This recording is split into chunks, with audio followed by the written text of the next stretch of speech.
Hi, it's Sue Greenwald again from awakenstories.com. I'm here with Deanna Carr from the Mystical Moonlight. Hey, Yeah. Dee. Hey, how's it going?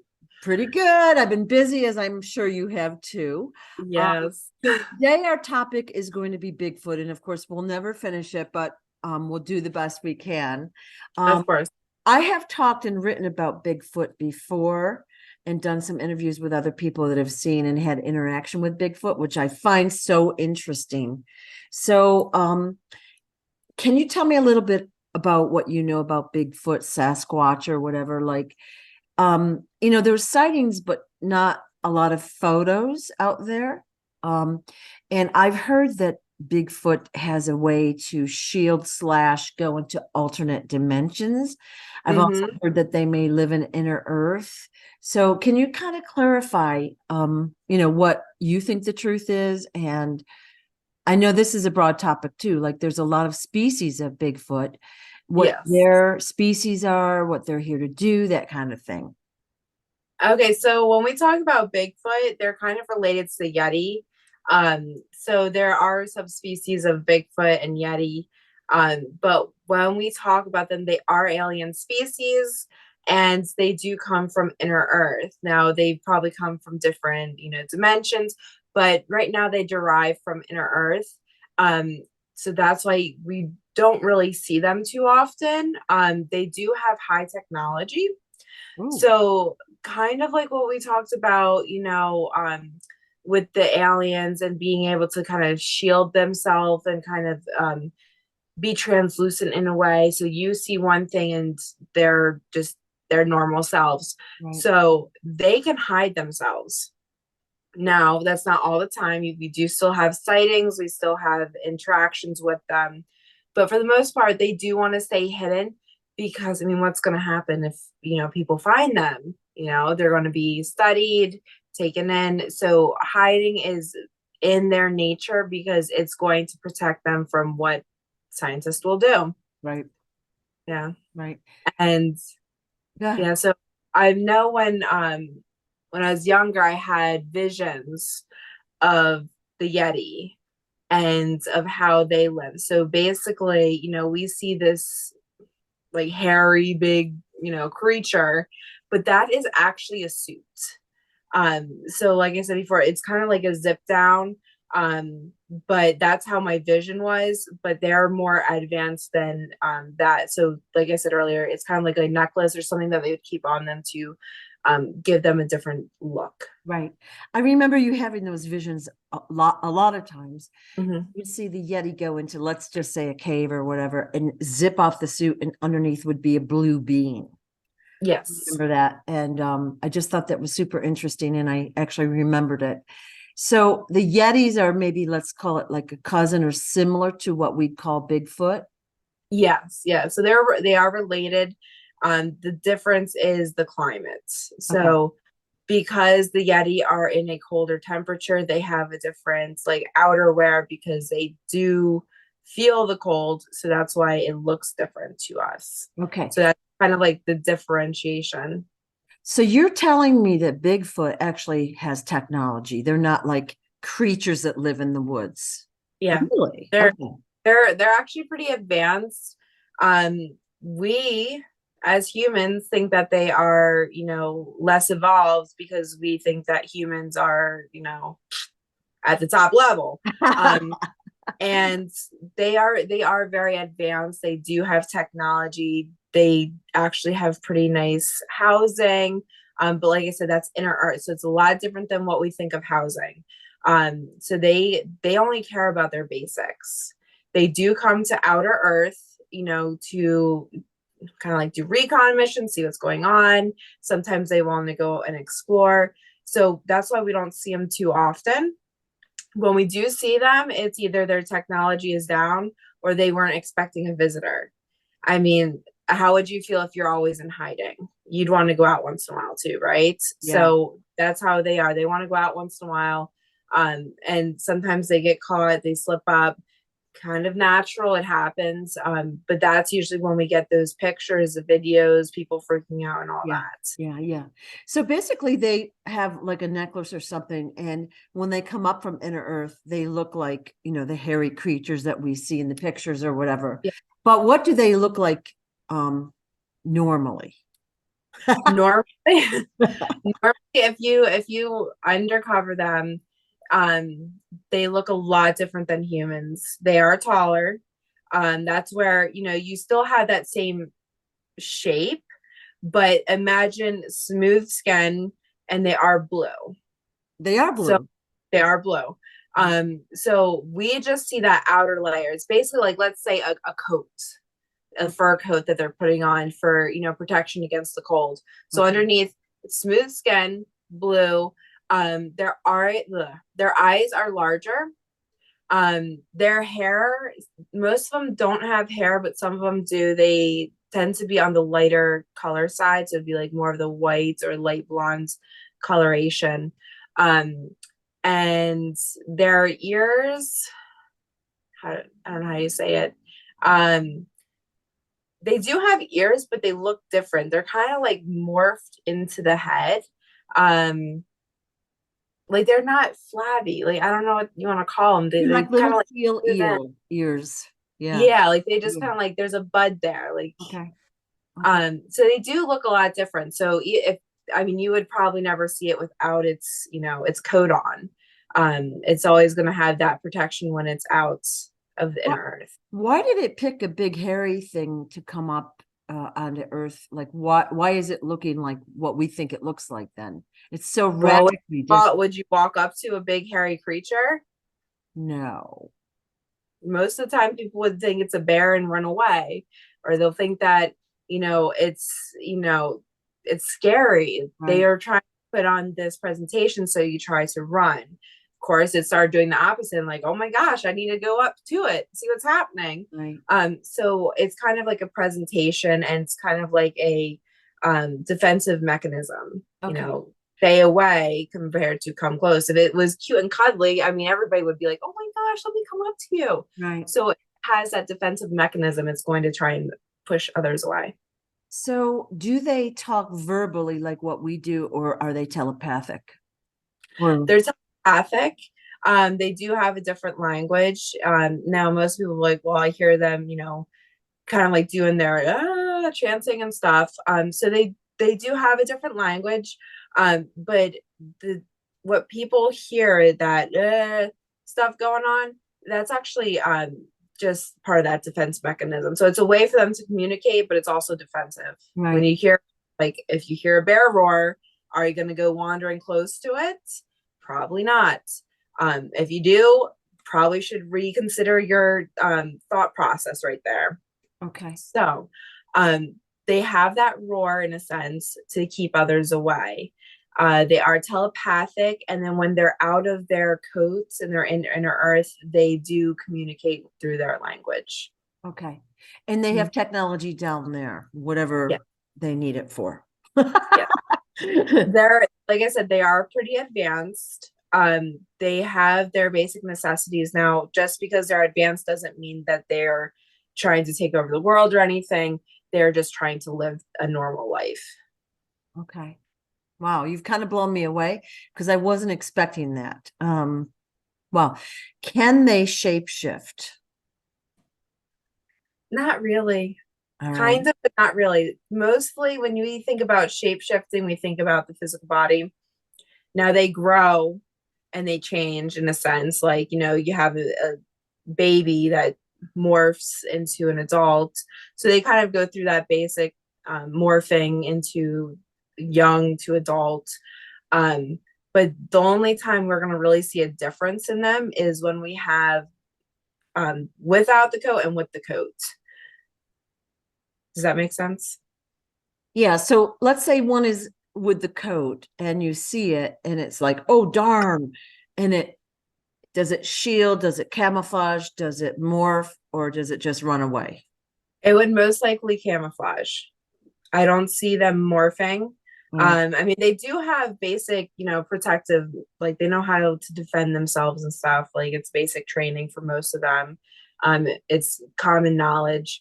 But most of them are going to be pretty fast. So if you see them, they're going to be running away. They're not going to come up and try to morph and try to like scare you off more. They're trying to protect themselves. So they're going to be running off or doing whatever they have to get away from the situation. So they're really not here to harm anyone or harm anything. They just want to like Nope. fool around. They want to explore or whatever they're doing. They just don't want us to bother them. That's why they have the disguise. Yeah. Wow. Okay. I'm just not, I wasn't expecting totally what you just told me. So I'm like processing. So I have done a blog and I have a Bigfoot, I think, living out or coming to my bedroom window. I have a window tall up above my headboard. Like it's something you can't look out unless you're standing on a stool. Yeah. And from the outside, it's not like I can't reach it. Okay. So about, I'm going to say 2 years ago, I woke to a really scary sound outside my window.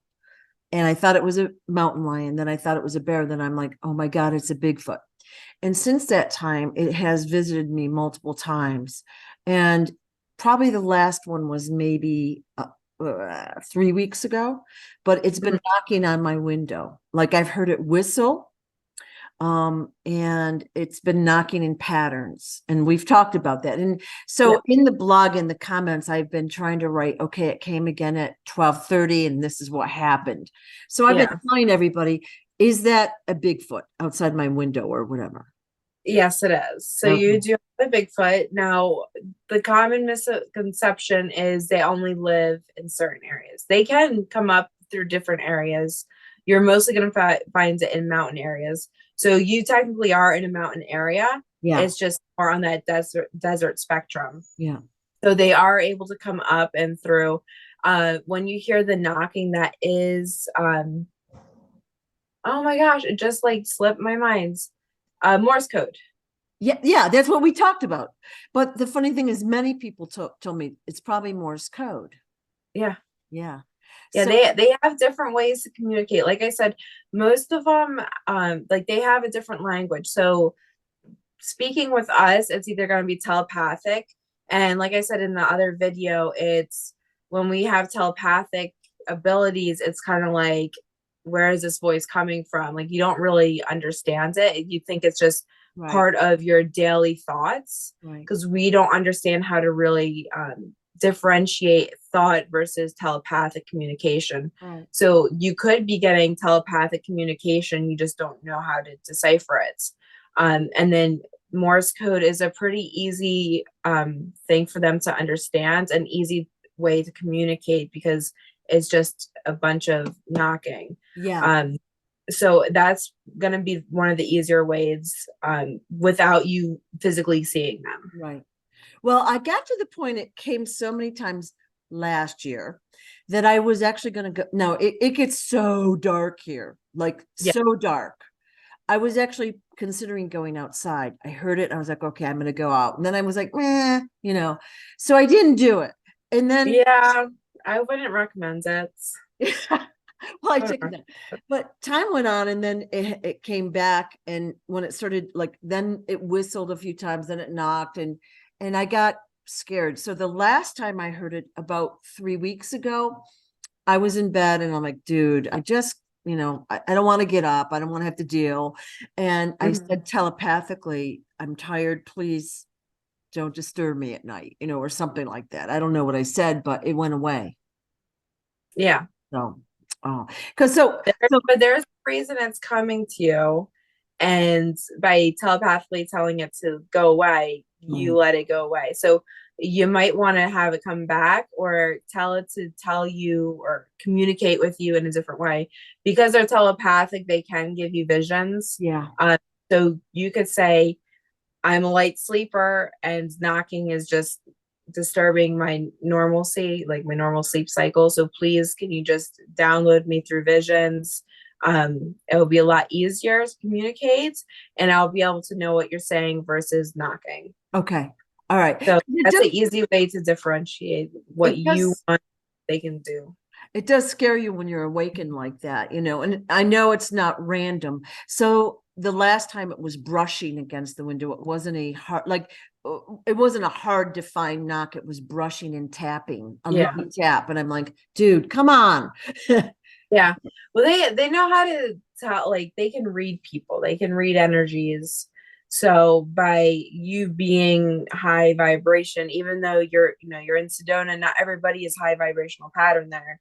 So it's able to seek you out and it's coming to give you that message, whatever it is. Okay. So it's here for a reason. And I've kind of like pushed it away, which now I feel bad about, but okay. I mean, it's gonna happen. I mean, I think anybody that gets knocks on their window is gonna start to freak out and hears brushing. I don't think anybody's not gonna start panicking in a sense. I Yeah. think that would be a natural reaction. So I wouldn't feel bad about that. You can easily get it to come back.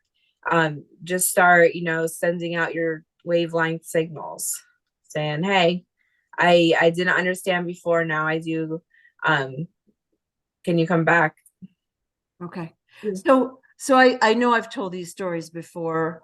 I was in Mount Shasta in 2019, no, 2020, whatever, 2019.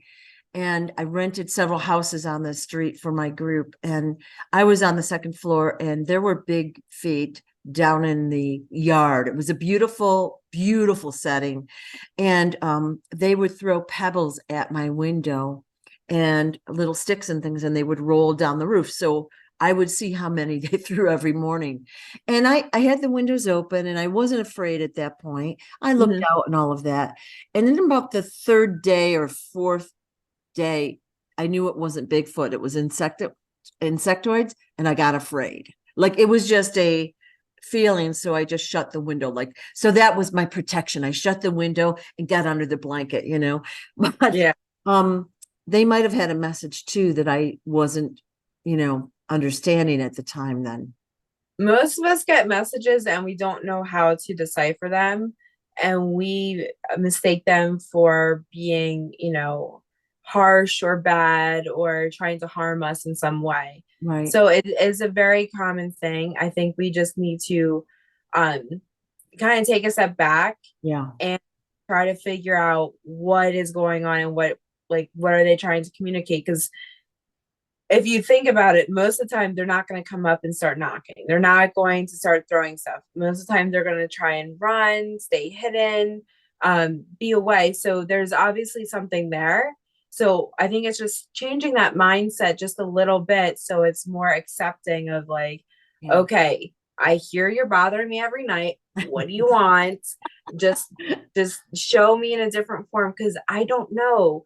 Yeah. And once that little bit of communication gets sorted out, then it's a lot easier. Yeah. Okay. I'm going to start doing that because I might have pushed them. You said it was a female, right? And I Yes, pushed her away.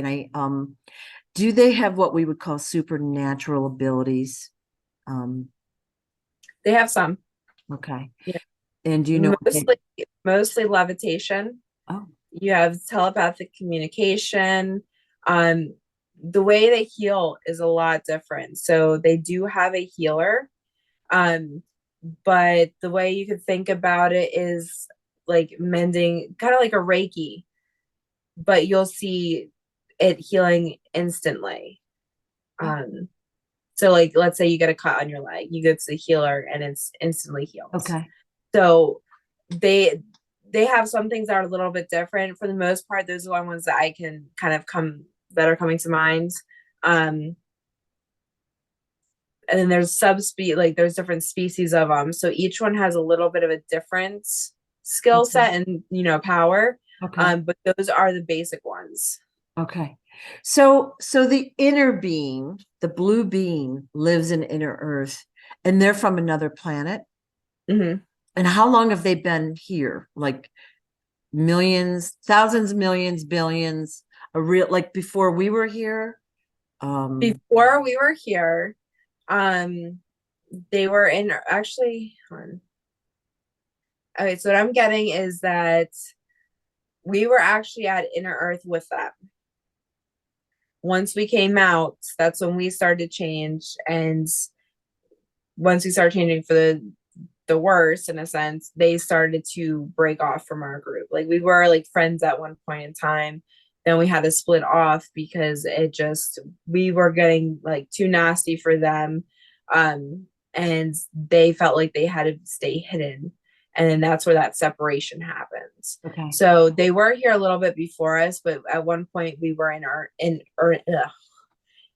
earth together. Right. Okay. So they came from another planet. They came to inner earth. They were living down there, and they still have technology. Do they have, like, we'll call it spaceships or flying craft? Many of those are inner earth, have ways to travel.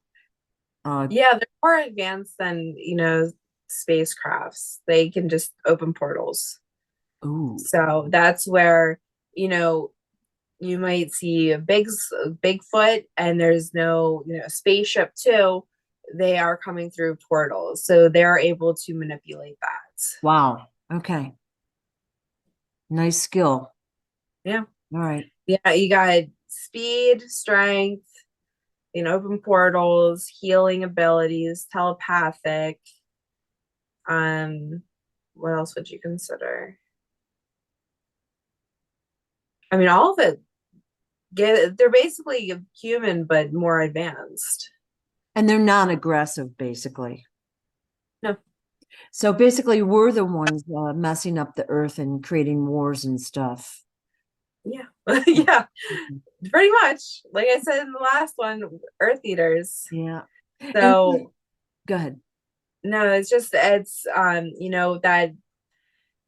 a lot of people have that fear of Bigfoot, and they are definitely, like, we could learn a lot from them to become better. Actually, most of the, mystical creatures we can actually learn from to become a better species, because each one has something that they are trying to do to make the earth better or to make their species better, versus humans, which are, not trying to do anything. Not all of them.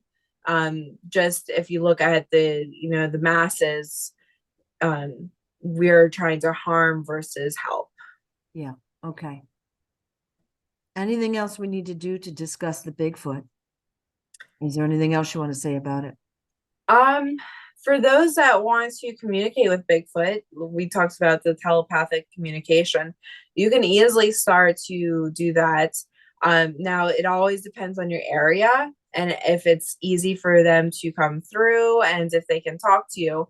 But you can start telepathic communication, kind of like what we talked about with having them start to download you information through your dreams. So you don't have the knocking, but you can get the information from them, and in an easier way than trying to figure out Morse code if you don't know that. Right. Well, I've got a couple letters, but I don't know what it means because, Yeah.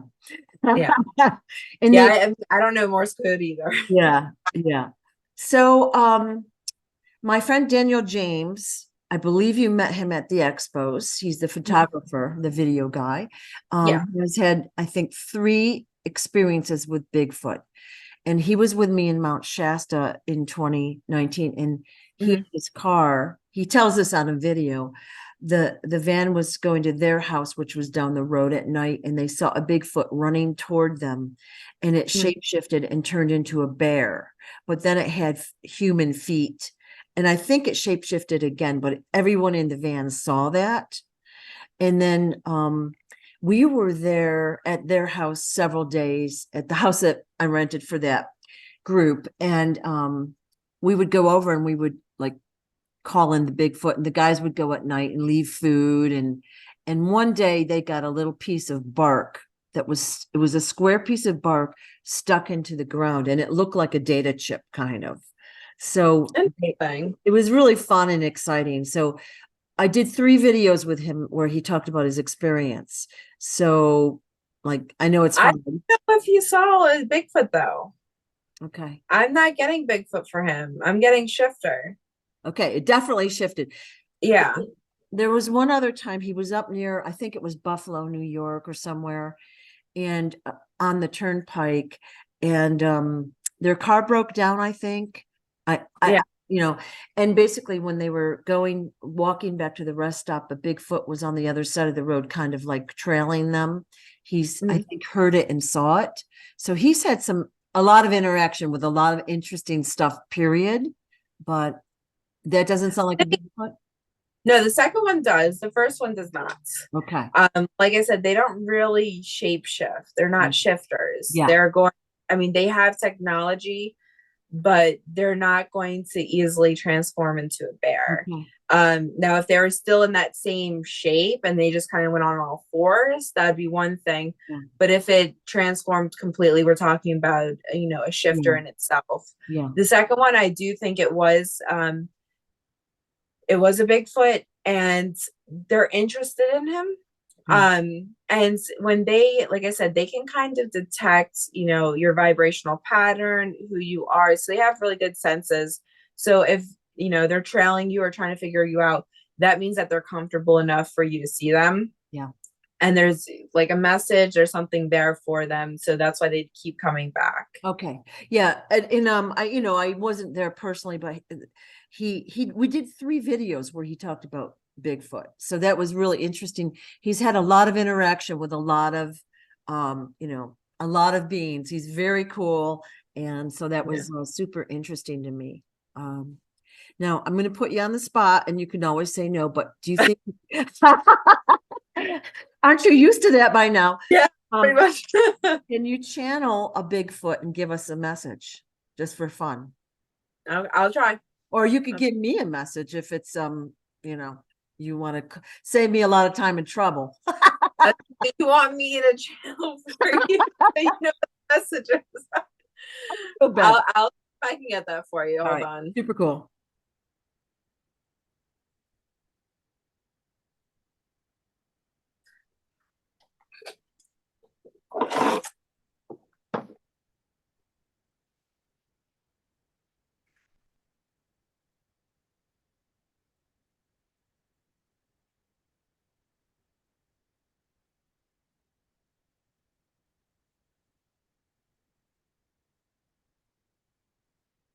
Oh, okay.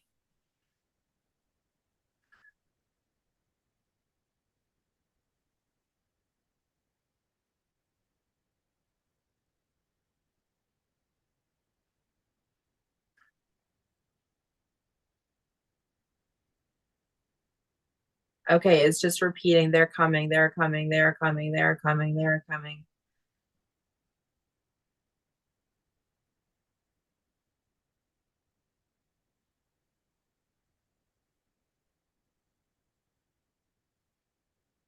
They're looking for safety.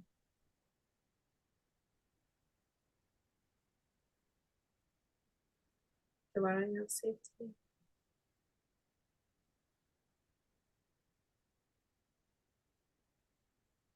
Have you had an influx of government vehicles in your area lately? Yes. About a month ago, there was a whole like convoy. Okay, they're searching for them. Oh, They're I see them on the move. Is that why they stopped?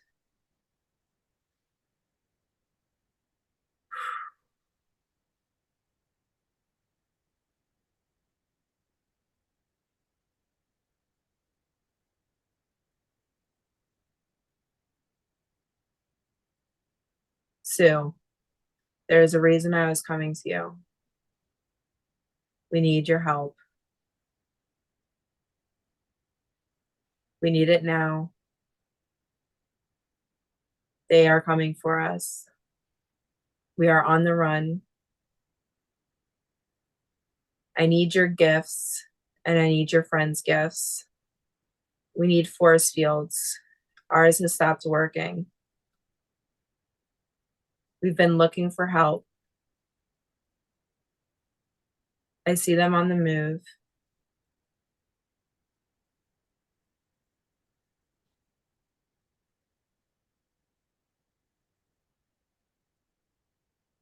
They want to research them, take data, take samples and encage. They have found help with, what do they call it? I would say like a sister tribe. They know each other. They're still needing help.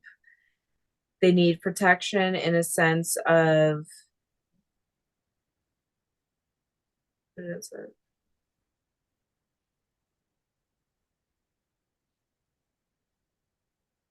Oh, they were attacked and the government took out their technology. Now they're left without, so they've had to take the run. They have found help elsewhere, but they're still needing it. This is confusing. So they found help, but by their masses, they don't have enough technology to hide them. So what they need is for force fields to be placed around them. You will know where they're hidden by your messages and your dreams. It's a place that keeps popping up. And you want to be, you're drawn there. You don't know why, but you're drawn there. You need to get there, not physically, but spiritually, to put up these force fields. That will give them enough time to have protection and to redesign their technology so that they can all have their safety and security by it. Wow. As that came through, my fear level went like through the roof. I could feel it. Mm-hmm. Okay. Thank you. Mm-hmm. So the first message was general, more general. The second one was targeted specifically for me. Yeah, so what happened was the first one was just voices. They're here, they're coming, they're coming, they're coming. And then I was trying to dig deeper and they saw me trying to get to them. Okay. So once they noticed it was me, that's when it was the direct communication to you. Okay. Thank you. Mm-hmm. All right. Wow, I didn't expect that at all. Yeah, there's been all right, so where I live, there's a trail I often go on, and a part of it is wooded, and when you go through, you see helicopters hovering all the time where they shouldn't be. Like there's Mm-hmm. civilization back there. It just seems suspicious. Yeah. And I do see military here all the time. Yeah. Which, Okay. I mean, it really shouldn't be there because the only time they should be there in a sense is when they're trying to put out those wildfires. Yeah. Yeah. Okay. Wow. Okay. I didn't expect that. Is there anything else we should discuss about Bigfoot? I don't know. Is there any questions you have? I guess, whoever's listening to this, if they have questions specifically, they can always put it in the comments. We can Yeah. answer. Yeah. Appreciate that. Well, I thank you for your time and also for the message. It probably saved me a lot of work. So Yeah. I will be, so I've got a piece of the puzzle. So Yeah. I'll be working on this from this point forward. Because Yeah. before I just thought it was maybe in my imagination, but it happened so many times and it was so structured. The knocking wasn't random. The tapping Yeah. was random, Yeah. You Yeah. can hear the pattern happening. Yeah. So, well, I appreciate your time very much. Of course. And if anyone has any comments, if they'll put them in the comments and we'll try to answer them or whatever. Appreciate your support very much. Thanks so Yes. much, Dee. Yeah. Thank you. All right. Bye-bye. Bye.